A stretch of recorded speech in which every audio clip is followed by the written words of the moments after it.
Hey guys, isa sa pinaka-importanting accessories na ginagamit ko sa may tablet guys. Sa may laptop or even sa smartphone. Bago pa ako mag-review ng mga gadgets or mga smartphone nito mga nakaraang taon, isa sa pinaka-importanting accessories na ginagamit ko na hindi ko hinahayaan na wala ako guys, is itong portable na storage or lalong-lalo pa ngayon. Naging mura na po ngayon ang mga portable na mga SSD. Lalong-lalo guys kung napakalaga sa inyo ng mga files nyo na kayang tumagal ng ilang taon or even mas matagal pa. Isang personal opinion ko lang sa kanya at kung bakit kailangan natin ng ganitong klase ng accessories. Sa lahat ang ginagamit natin ng mga gadgets or mga device, mapa-tablet man, smartphone or laptop. Isa to guys sa pinaka-importante na dapat meron tayo. Lalong-lalo guys kung nag-aaral nga ba lang tayo at isa dito si Orico, isa sa pinakamagandang brand or subok na brand na meron din akong ganitong klase ng storage dati. At lalong-lalo nga kung meron tayong iPhone or latest na mga iPhone. Ito guys, magandang accessories to na sa tingin ko mapapakinabangan nyo ng matagal na panahon. Pakita ko lang po sa inyo yung unboxing natin saglit para makita natin yung laman niya. At nasubukan ko na rin guys yung speed niyan at mamaya makikita nyo dahil hindi lang siya basta pang storage guys. Napaka-convenient din niya. Lalo kung nagmamadali tayo. At kailangan natin agad mai-transfer yung mga files na kailangan natin. Inside sa box niya guys is meron lang siyang paperworks dito. Saka kung hindi supported ng MagSafe case yung ating smartphone is pwede tayo magdikit ng ito kasama to sa may package guys. Ididikit natin to sa may likod ng smartphone natin para maging magnetic po siya. Mahirap na siyang tanggalin guys pagka dinikit ko sa kanya. Mamaya ipapakita ko sa inyo sa may iPhone. Dahil doon po siya sa may supported. Yung ganitong klase ng SSD.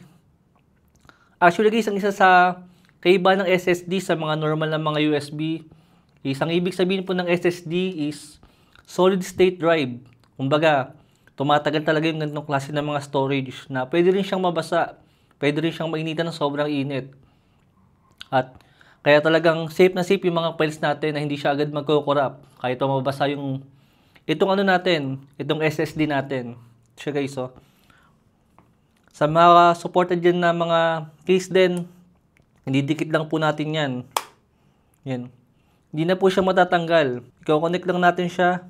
Pagkasaksak natin guys dito sa ating portable na storage, itong si Orico, is dito po natin siya ma-access dito sa may files. Yan. Lalabas po siya dito, itong Orico. At ito po yung mga laman niya. Nilagyan ko siya guys ng mga 4K na mga movies para makita natin kung gaano mang kabilis mag-transfer itong SSD natin ngayon. Itong file size niya guys is meron siyang 6 GB. Napakataas niyan guys para sa isang movie. At kung ita-transfer niya sa mga mumurahin or mga lumang mga USB, matagal guys ang aabutin. Tingnan natin kung gaano ba siyang kabilis mag-copy. Copy natin siya dito. Kasi ipe-paste po natin siya dito sa mismong. Tingnan nyo guys 6 GB guys yung files natin. Tingnan natin kung gaano siyang kabilis magpe-paste dito or magka-copy.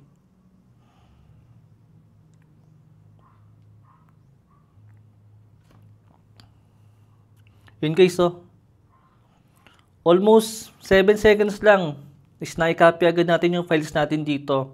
Hindi MB guys yung tinutukoy ko rito, kundi 6 GB na file. Masyadong mabigat yun dahil meron akong mga USB dati na mga lumang USB. Pagka nag-transfer ako ng ganyang klase ng movie is napakatagal po nung inaabot nila.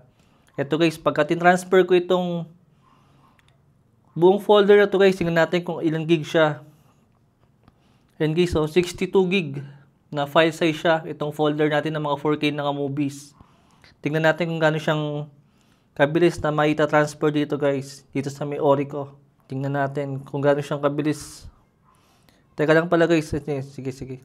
Mukhang okay pa naman yung storage na to.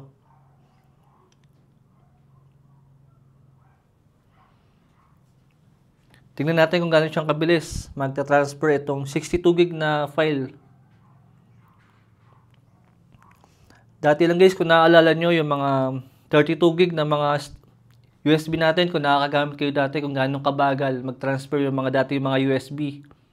O kung naabutan nyo guys kung naabutan nyo yung tindahan ng CDR King sa may SM, isa pa lang kailangan i-consider natin para makuha natin yung super bilis na Ganitong klaseng super bilis na storage is dapat mabilis din yung charging port natin. I mean ito yung pinakasaksakan natin, dapat mabilis din po yan. Dahil hindi natin makukuha yung full potential ng ating SSD kung mabagal naman yung ating cable or kung mabagal din yung mismo smartphone natin.